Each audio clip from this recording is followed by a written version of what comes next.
বিসমিল্লাহির রহমানির রহিম। চেয়ারম্যান রাওয়া, মাননীয় বিশেষ অতিথি, সংসদে আমাদের কলিগ মুক্তিযুদ্ধ বিষয়ক মন্ত্রী আহমদ আজম খান,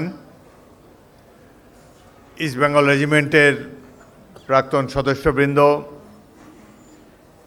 সামরিক বাহিনীর অবসরপ্রাপ্ত কর্মকর্তাবৃন্দ, সুধীমণ্ডলী, আসসালামু আলাইকুম রহমতুল্লাহ।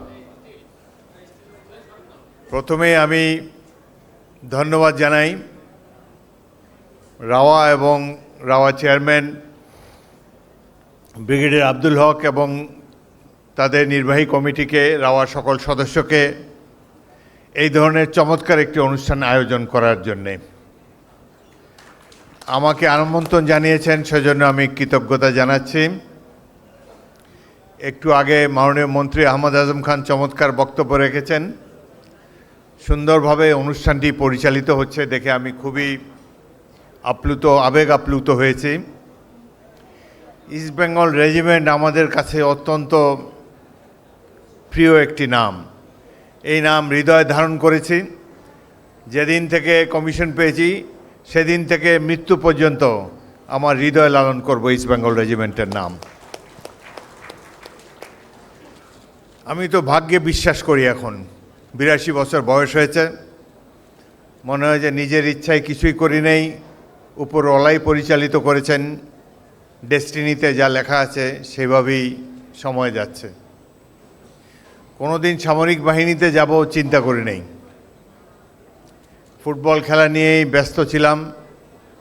ইতিমধ্যে জগন্নাথ কলেজে একজন অধ্যাপকের লেকচারারের চাকরিও পেয়েছিলাম। যোগদান করব কিনা ভাবছিলাম। সিভিল সার্ভিস সিএসএস পরীক্ষার জন্য প্রস্তুতি নিচ্ছিলাম। পরীক্ষাটি দেওয়া হয়নি। আমার পিতার খুব ইচ্ছা ছিল সিভিল সার্ভেন্ট হব। পরীক্ষা দেওয়ার সুযোগ পাইনি। পাকিস্তান জাতীয় ফুটবল দলের খেলোয়াড় ছিলাম। ফুটবল ফেডারেশনের সেক্রেটারি হলেন মেজর মোহাম্মদ মালিক, পাঞ্জাব রেজিমেন্টের একজন অফিসার। তিনি 2 বছর ধরে আমার পিছনে লেগেই আছেন, আর্মি জয়েন করো, আর্মি জয়েন করো, নাথিং লাইক আর্মি। এক সময় মনে হলো যে কিসের পরীক্ষা দেব, কত আর পড়াশোনা করব, ফুটবল খেলেও টায়ার্ড, যাই সেনাবাহিনীতে যাই। তখন বয়স হয়ে গেছে অনেক। আমার যারা ক্লাস ফ্রেন্ড তারা 29 PMতে গিয়েছে আমার 7 বছর আগে। তারা 61 সালে জয়েন করেছে, আমি গিয়েছি 68 সালে। আমার বন্ধুদের ক্লাসমেটদের 7 বছর পর আর্মি এডুকেশন করে। এডুকেশন কোর কী জিনিস তাও জানি না। আর্মিতে আমার কোনো ক্লোজ আত্মীয় স্বজনও নাই।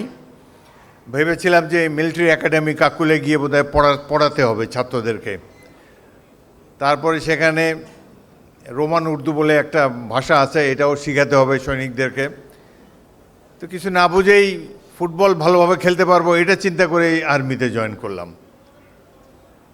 ওখানে গিয়ে দেখি এডুকেশন করে সব চুল পাকা ক্যাপ্টেন, মানে ব্রিগেডিয়ারের কোর্সমেটরা ক্যাপ্টেন এখানে এডুকেশন করে। আমার তো মন খারাপ, আমি আর্মি ছেড়ে চলে যাব এরকম ভাব। এর মধ্যে আমার যে প্লাটুন কমান্ডার, তৎকালীন আর্টিলারির মেজর রাহাত আমানুল্লাহ ভাট্টি, পরবর্তীকালে ব্রিগেডিয়ার অবসরপ্রাপ্ত, তিনি আমাকে বললেন, you goofy, who told you to join education corps? আমি বললাম, স্যার আমি তো আর্মির কিছুই জানি না, ফুটবল খেলতে খেলতে এখানে চলে এসেছি। তিনি আমাকে বললেন যে তুমি অ্যাপ্লাই করো, you'll be of more use in a fighting arm, don't join army education core. তার কথা আমি অ্যাপ্লিকেশন দিলাম। তিনি তার ইনফ্লুয়েন্সিয়াল অফিসার ছিলাম, খুবই ব্রাইট অফিসার ছিল। তিনি জিএসকিউতে তার কলকাঠি নেড়ে আমাকে আর্ম চেঞ্জের জন্য একটি অর্ডার সেখান থেকে বের করলেন। জিএসকিউ থেকে আমার কাছে চিঠি এলো যে আমার রেগুলার কমিশন ছিল এডুকেশন করে, রেগুলার কমিশন সারেন্ডার করে আমাকে শর্ট সার্ভিস কমিশন নিতে হবে। তখন কিছুদিন পরে পাস আউট করবে 16 ওয়ার কোর্স। সেটাতে আমি যদি রাজি হই রেগুলার কোর্স সারেন্ডার করার জন্য, রেগুলার কমিশন, তাহলে আমি ফাইটিং আর্মে যেতে পারবো।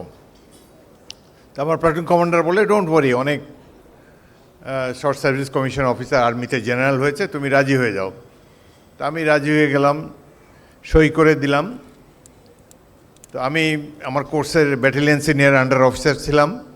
সেই কারণে বিশেষ বিবেচনায় আমার আবেদনটি মঞ্জুর হলো এবং ইস্ট বেঙ্গল রেজিমেন্টে যোগ দেওয়ার, ফাইটিং আর্মে যোগ দেওয়ার একটা সুযোগ পেলাম। কাকুলের মাঠে ফুটবল খেলা হচ্ছে 1st ব্যাটালিয়ন এবং 2nd ব্যাটালিয়ন পিএমের মধ্যে। আমি 2nd ব্যাটালিয়নের ক্যাপ্টেন। রেফারি হুইসেল বাজিয়ে আমাকে ডাকলেন, হাফ প্যান্ট পরা, সাদা প্যান্ট, সাদা শার্ট, চোখে একটা সানগ্লাস, আমার সাথে হ্যান্ডশেক করে বললেন, আই এম মেজর জিয়া, তুমি পাস আউট করে ইস্ট বেঙ্গল রেজিমেন্টে যাবে। My battalion is known as Senior Tigers, সেনাবাহিনীর সবচাইতে champion football team Senior Tigers. আমি সাথে সাথে বললাম, ইয়েস স্যার, রাইট স্যার। একজন ক্যাডেট এত আন্তরিকভাবে কথা বলছে, একজন প্ল্যাটুন কমান্ডার এত আন্তরিকভাবে কথা বলছেন, এটাতে আমি মোহিত হয়ে গেলাম। তিনি আমার কোর্সে না, অন্য একটা কোর্সে প্ল্যাটুন কমান্ডার ইনস্ট্রাক্টর ছিলেন। তো মেজর জিয়ার কথাটা আমার মাথার মধ্যে গেঁথে রইল। আমার কোম্পানি কমান্ডার ছিলেন পাকিস্তান আর্মির বিখ্যাত এফএফের 1ম ব্যাটালিয়ন, 1st এফএফের একজন অফিসার মেজর শাহেদ জান। তিনি আমাকে অনেক দিনই বলছেন, দেখো আমি আমার সিওকে বলেছি যে এই কোর্সের বিএসইউ পাস আউট করার পরে 1st এফএফে যাবে। আমি হ্যাঁ না কিছু বলি না, কোম্পানি কমান্ডার বলছে, চুপ করে আছি। পাসিং আউটের আগে যখন চয়েস দিলাম 1st বেঙ্গল, উনি পুরো আমার কোর্সের সামনেই বলেন, তুমি চয়েস দিয়েছো ইস্ট বেঙ্গল রেজিমেন্টে? আমি ইয়েস স্যার। বলে why you'd like to join a new regiment, ওখানে কেউ চিনবে তোমাকে? Why you want to join East Bengal regiment? আমার মুখ থেকে বেরিয়ে গেল, because sir I am a Bengali, I am from East Pakistan, so I join East Bengal. তার চোখ মুখ লাল হয়ে গেল, পুরা কোর্সের সামনে বলো, you are parochial, I will send you to ordnance. আমার মন খারাপ হয়ে গেল। কোম্পানি কমান্ডার বলতেছে প্যারোকিয়াল, আমার বলে, I had told my CO you will join, you have let me down. আমি চুপচাপ রইলাম। তো রেজাল্ট ভালো করায় আমার চয়েস গ্রান্টেড হলো। প্রথম 3 জনের চয়েস দিতে বাধ্য থাকে, সেইভাবে ইস্ট বেঙ্গল রেজিমেন্টে এলাম। 1968 সালের ডিসেম্বর মাসে এক পড়ন্ত শীতের বিকেলে যশোর রেল স্টেশনে নামলাম। সেখানে একজন হাবিলদার স্যাশ লাগিয়ে একটা ডজ গাড়ি নিয়ে আমার জন্য অপেক্ষা করছে। আমারই ভুল হয়েছিল, সদ্য কমিশনপ্রাপ্ত অফিসার কোন ট্রেনে আসবো ওটা বলি নাই, বলছি যে জাস্ট যশোরে আসবো। তো সে সারাদিন ধরে অপেক্ষা করে আছে, বিকাল থেকে আমার জন্যে যতগুলো ট্রেন আসে ঢাকার থেকে কিংবা খুলনার থেকে প্রত্যেকটাতেই সে অ্যাটেন্ড করছে আমাকে রিসিভ করার জন্যে। এইভাবে সে এসে স্মার্টলি একটা স্যালুট দিল। তারপরে সেই ডিসেম্বরের সেই বিকালে ডজ গাড়িতে চড়ে ধীরে ধীরে প্রথমবারের মতো যশোর ক্যান্টনমেন্টে প্রবেশ করলাম। চারিদিকে জওয়ানরা খেলছে, মার্চ করছে। এইভাবে গিয়ে প্রথম ইস্ট বেঙ্গলের অফিসার মেসেজে উপস্থিত হলাম। রোজার দিন ছিল। তো এই যে প্রথম যোগদানের স্মৃতি, এটা ভুলবার নয়। তারপরে ইস্ট বেঙ্গল রেজিমেন্ট তো ইতিমধ্যে ইতিহাস সৃষ্টি করেছে, আগের বক্তারাও বলেছে। আমি গভীর শ্রদ্ধার সাথে স্মরণ করি স্বাধীনতার মহান ঘোষক, এদেশের মহান রাষ্ট্রপতি জেনারেল জিয়াউর রহমানকে, যিনি আমাকে ইস্ট বেঙ্গল রেজিমেন্টে যোগদানের জন্য উৎসাহিত করেছিলেন।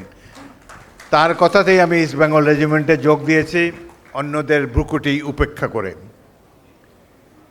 আমি গভীর শ্রদ্ধার সাথে স্মরণ করি ইস্ট বেঙ্গল রেজিমেন্টের প্রধান সংগঠক মেজর আব্দুল গনিকে। তার একান্ত প্রচেষ্টাই ইস্ট বেঙ্গল রেজিমেন্ট গঠিত হয়েছিল। তিনি একজন আনসাং হিরো, তার কথা বেশি লোক স্মরণ করে না। আরেকজন আনসাং হিরো হল 1971 সালে চট্টগ্রামের regimental commander brigadier Mahmudur Rahman Majumdar. তিনি স্বাধীনতার জন্য অনেক আগে থেকেই সোচ্চার ছিলেন, সঙ্গী অফিসারদেরকে প্রস্তুত করেছিলেন। পরবর্তীকালে তাকে গ্রেফতার করে পশ্চিম পাকিস্তানে নিয়ে যাওয়া হয়, যার ফলে তিনি এবং তার কৃতিত্ব জনসমক্ষে প্রকাশিত হতে সুযোগ পায়নি। আমি যখন জয়েন করি ইস্ট বেঙ্গল রেজিমেন্ট, তখন 7টা মাত্র ব্যাটালিয়ন ছিল। 5টা পূর্ব পাকিস্তানে, তৎকালীন পূর্ব পাকিস্তানে, 2টা পশ্চিম পাকিস্তানে, অনলি 7 ব্যাটালিয়ন্স। আমাদের যারা সিনিয়র অফিসার ছিলেন এত নলেজেবল, পাক্কা সোলজার এক একজন। আমার 2IC ছিলেন তৎকালীন মেজর কাজী গোলাম দস্তগীর। তিনি অফিসাররা আতঙ্কিত থাকতো তাকে দেখলে।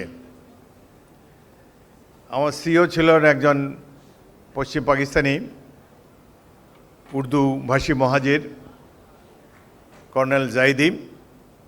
তিনি আমাদের সামনেই বলে দিয়েছেন, এই ব্যাটালিয়নে যত দায়িত্ব আমার 2IC-কে দিয়ে দিয়েছি, আমাকে বিরক্ত করবে না, আমি খাবো দাবো ঘুমাবো, নিজে আমাদের সামনেই বলতেন।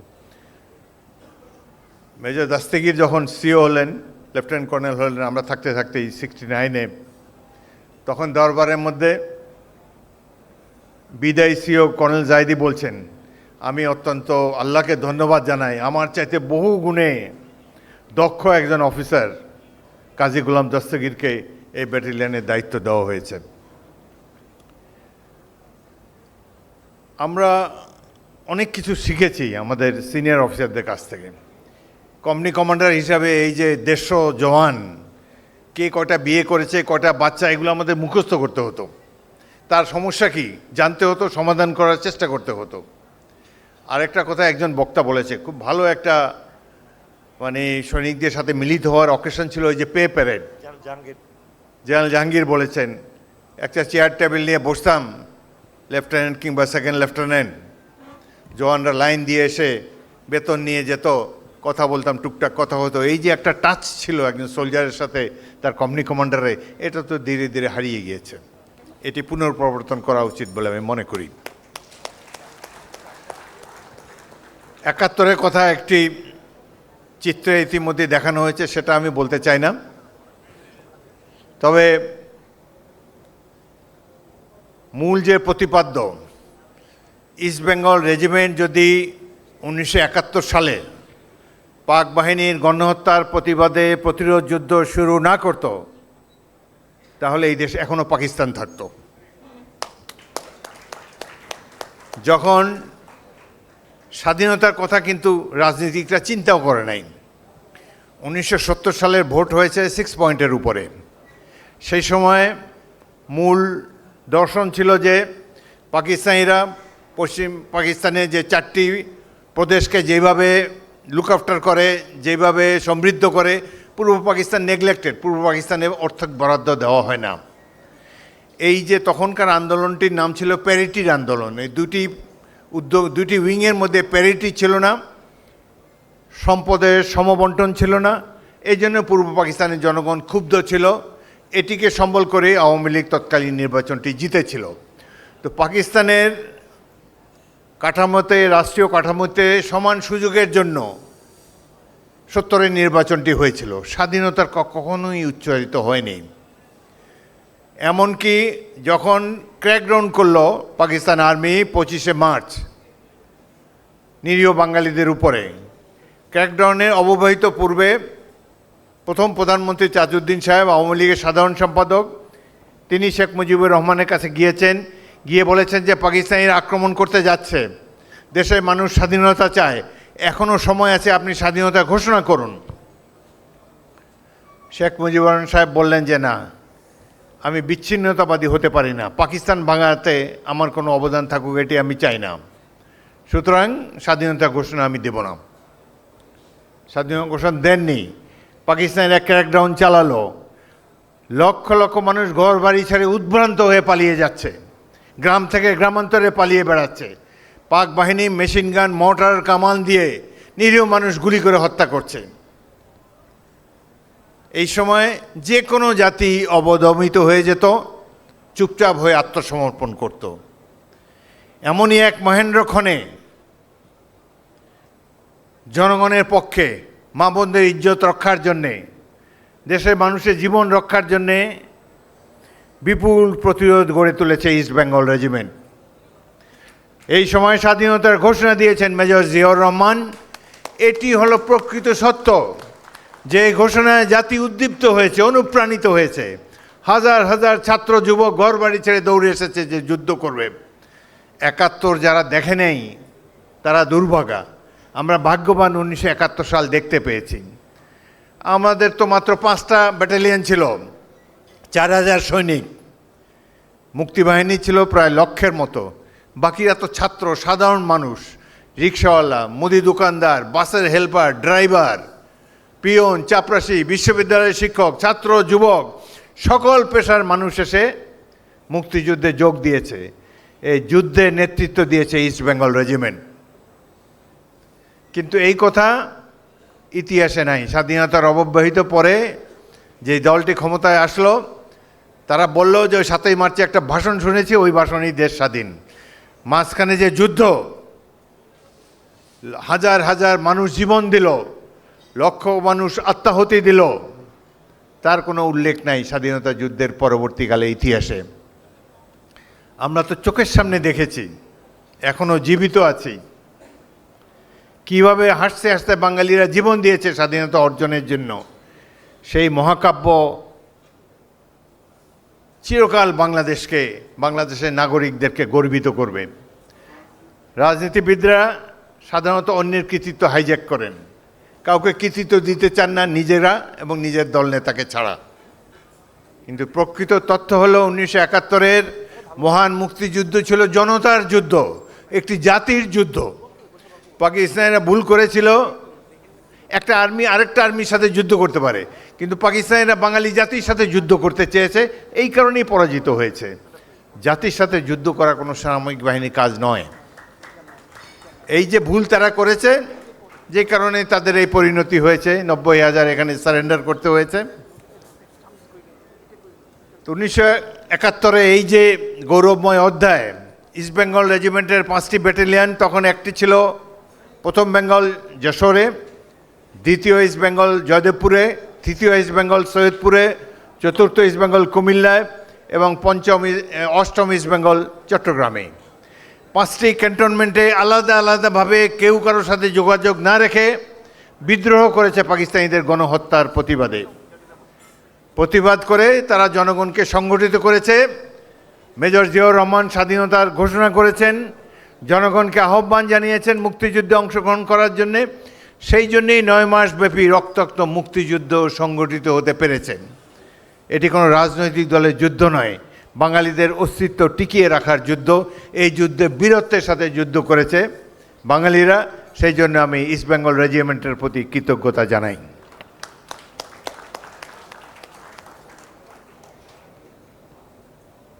ইস্ট বেঙ্গল রেজিমেন্টের যারা সৈনিক, তারা কেউ কখনো স্বাধীনতা নিয়ে কোনো কথাবার্তা কেউ কারোর সাথে করেনি। এই ব্যাটালিয়ন 2টি পায়োনিয়ার কোম্পানি। এখনকার যারা স্বাধীনতার পরে কমিশন পেয়েছে তারা জানে কিনা জানি না, 1406, 1256 ব্রিটিশ আর্মির এই 2টি পায়োনিয়ার কোম্পানি নিয়ে গঠিত হয়েছিল।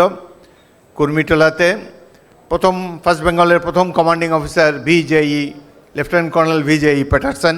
এগুলো আমরা মুখস্থ করছিলাম, 50 বছর পরেও এখনও মনে আছে। তখনকার এইসব নিয়েই তো আমরা, রেজিমেন্ট ছিল আমাদের সব কিছুই। সারা পৃথিবী একদিকে, ইস্ট বেঙ্গল রেজিমেন্ট একদিকে।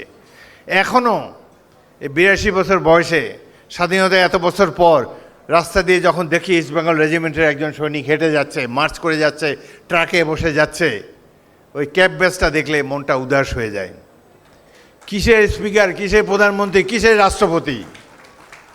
Nothing like east Bengal regiment, nothing like being a soldier. এটা হলো আমার অনুভূতি।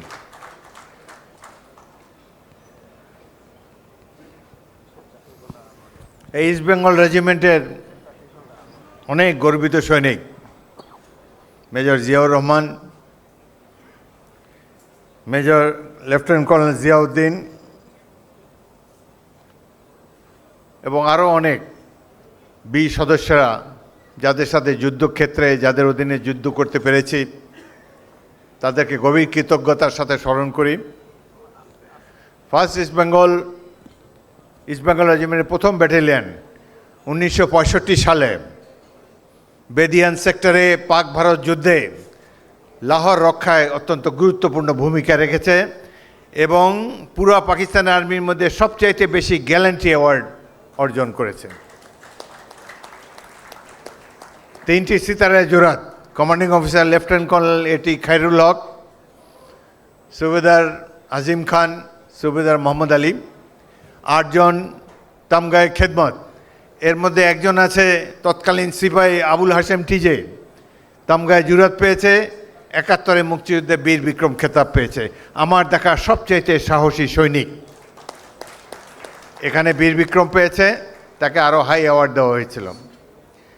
এখানে আমার ব্যাটালিয়নের একজন 71-এর সাথী মেজর কাইয়ুম এখানে উপস্থিত আছে, আর্টিলারি অফিসার, যুদ্ধের সময় ইস্ট বেঙ্গলে জয়েন করেছে, প্রথম বেঙ্গলে।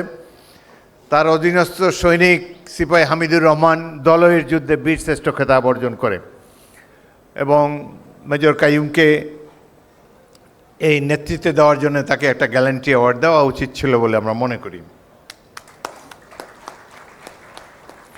আমি গর্বের সাথে বলতে চাই, বাংলাদেশে 18টি জেলা ছিল তখন। পাকিস্তান ভারতীয়রা যুদ্ধে যোগদান করে 22শে নভেম্বর তারিখে। তারপর থেকে তাদের বড় আর্মি, তাদের গান আছে, এয়ারক্রাফট আছে, ট্যাঙ্ক আছে, সব কিছু নিয়েই তো তারা যুদ্ধে ডমিনেট করবে।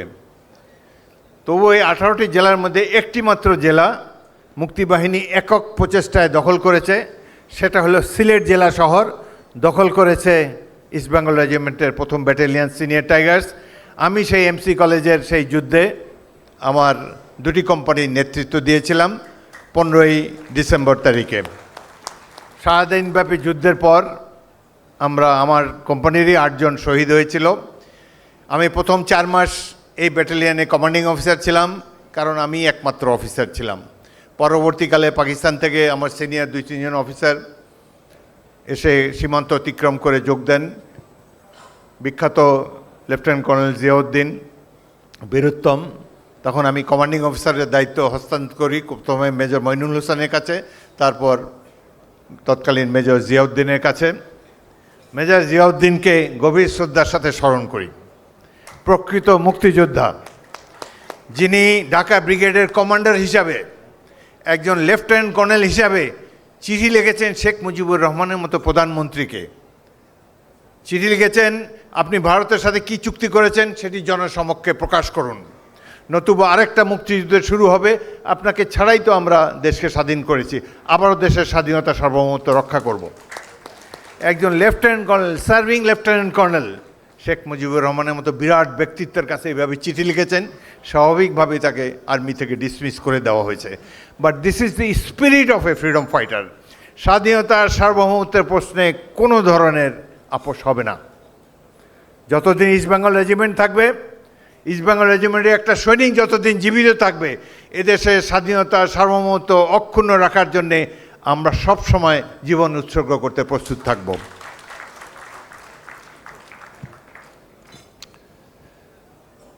অনেকক্ষণ বলে ফেলেছি, বেশি সময় বলা ঠিক হবে না।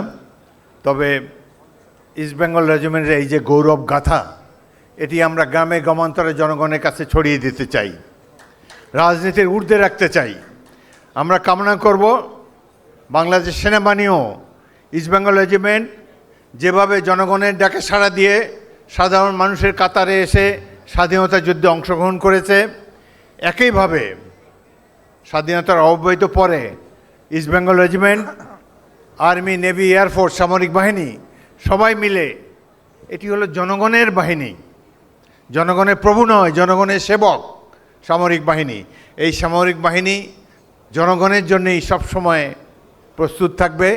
যেমন প্রাকৃতিক দুর্যোগে, তেমনিভাবে রাজনৈতিক দুর্যোগে যে কোনো সময় বাংলাদেশের স্বাধীনতা সার্বভৌমত্ব অক্ষুণ্ণ রাখার জন্যে সামরিক বাহিনী সবসময় এগিয়ে আসবে এবং ঐতিহাসিক ভূমিকা রাখবে, এটাই সবসময় আমরা কামনা করি। আমি শুধু ইস্ট বেঙ্গল রেজিমেন্টের কথা বলেছি, বাট মুক্তিযুদ্ধে ইপিআরও অনেক গৌরবময় ভূমিকা রেখেছেন। সাথে সাথে নেভির একটা ছোট্ট নেভি অগাস্ট সেপ্টেম্বরের দিকে গঠন করা হয়েছিল। তারা যেভাবে কর্ণফুলী নদীর অপর পার থেকে সাঁতরে এসে পিঠে লিম্পেট মাইন বেঁধে যেভাবে পাকিস্তানি জাহাজে মাইন স্থাপন করে জাহাজটি উড়িয়ে দিয়েছিল, উড়িয়ে দিয়ে আবার সাঁতার কেটে কেটে আবার এই পারে এসেছে, দুঃসাহসিক কাহিনী। এই অভিযানে যারা অংশ নিয়েছে তাদের প্রত্যেককে গ্যালান্ট্রি অ্যাওয়ার্ড দেওয়া ছিল, সবাইকে, 2-1জনকে হয়তো দিয়েছে, সবাইকে দেওয়া ছিল। বিমান বাহিনী গঠিত হয়েছে এরকমই, kilo flight, air vice marshal Khandakar, তার প্রথম অধিনায়ক ছিলেন। আমি একটা ইউটিউবে দেখেছি স্কোয়াড্রন লিডার শামসুল আলম, সে যেইভাবে একটা পুরানা ভাঙ্গা বিমান নিয়ে আগরতলা থেকে ফ্লাই করে চট্টগ্রাম বন্দরে গিয়ে বোমা ড্রপ করে এসেছে, দুঃসাহসী সেই কাহিনী। সুতরাং এটি নিয়ে বাঙালি গর্ব করতে পারে, পৃথিবীর কোনো জাতির চেয়ে আমরা ছোট নয়। পাকিস্তানিরা বলতো আমরা নাকি মার্শাল রেস না, আমরা মার্শাল রেস না তো কারা মার্শাল রেস? এটা তো প্রমাণ হয়ে গেছে 1971 সালে। তো যাই হোক, যখনই রাওয়া ক্লাবে আসি, রাওয়া চেয়ারম্যান সদস্যবৃন্দ, আজকে অনেক পুরাতন বন্ধুদের সাথে দেখা হলো। ইস্ট বেঙ্গল রেজিমেন্টের প্রাক্তন সৈনিক, আর্মড সার্ভিসেসের অনেকের সাথে দেখা হলো। মনে হলো যে আমি আমার নিজের বাড়িতে ফিরে এসেছি। এগুলোর সাথে অন্য কোনো সম্মানের কোনো তুলনা হয় না। This is our home. সামরিক বাহিনী আমরা সৃষ্টি করেছি। 1971 সালে 25 জন অফিসার ইস্ট বেঙ্গল রেজিমেন্টের 5টি ব্যাটালিয়নে এবং captain Rafiqul Islam, major Abu Osman Chowdhury ইপিআরের, east Bengal রেজিমেন্টের 5টি ব্যাটালিয়ন এবং ইপিআরের এই দুটি ইউনিটের অধিনায়ক 30শে মার্চ পর্যন্ত তারা বিদ্রোহ করে প্রতিরোধ যুদ্ধ শুরু করে এবং এরাই মুক্তিবাহিনী গড়ে তোলে। আমি সামরিক বাহিনীর একজন প্রতিষ্ঠাতা হিসাবে, মুক্তিবাহিনীর একজন প্রতিষ্ঠাতা হিসেবে অত্যন্ত গর্ববোধ করি। এখানে অনেকে এখানে উপস্থিত, এই 25 জনের কয়েকজন এখানে উপস্থিত রয়েছেন, তাদেরকে অভিনন্দন জানাই। এটা কে রেকগনাইজ করলো না করলো জানি না। সামরিক বাহিনী হয়তো আমাদের 25 জনের নামও জানে না, সেনাবাহিনী তো আমাদের হয়তো নামগন্ধও নাই, কিন্তু একদিন নিশ্চয়ই বাংলাদেশ ইতিহাস লেখা হবে। জনগণের পক্ষে কারা দাঁড়িয়েছিল সেই দুঃসময়ে? কিছু কিছু লোক চুপচাপ বসেছিল, কিছু কিছু লোক পশ্চিম পাকিস্তানে চলে গিয়েছে, বাট ইস্ট বেঙ্গল রেজিমেন্টের প্রত্যেকটি সৈনিক অফিসার মুক্তিযুদ্ধে অংশগ্রহণ করেছে। এটি আমাদের অনেক গর্ব। এরাই নেতৃত্ব দিয়েছে, এরাই মুক্তিবাহিনী গড়ে তুলেছে। আর্মি, নেভি, এয়ারফোর্স গঠিত হয়েছে। মাত্র 4000 ইস্ট বেঙ্গল রেজিমেন্টের সৈনিক 1 লক্ষ লোকের মুক্তিবাহিনী গড়ে তুলেছে, এদেরকে নিয়ে যুদ্ধ করেছে, একটা জাতির জন্ম দিয়েছে, রাষ্ট্রের জন্ম দিয়েছে। এটা তো একটা বিরাট গৌরব। এই গৌরব গাথার স্মরণে যে আজকে রাওয়া একটা অনুষ্ঠান আয়োজন করেছে, এটি দেখে আমি অত্যন্ত আনন্দিত। আবারও ধন্যবাদ জানাই রাওয়া চেয়ারম্যান এবং অন্যান্য সদস্যবৃন্দকে। ইস্ট বেঙ্গল রেজিমেন্ট বাংলাদেশের স্বাধীনতায় গৌরবময় অবদান রেখেছে। এ কথাটি আপনারা কি স্বীকার করেন? যারা স্বীকার করেন তারা হাঁ বলুন। আমার মনে হয় হাঁ জয়যুক্ত হয়েছে, হাঁ জয়যুক্ত হয়েছে, হাঁ জয়যুক্ত হয়েছে। ধন্যবাদ।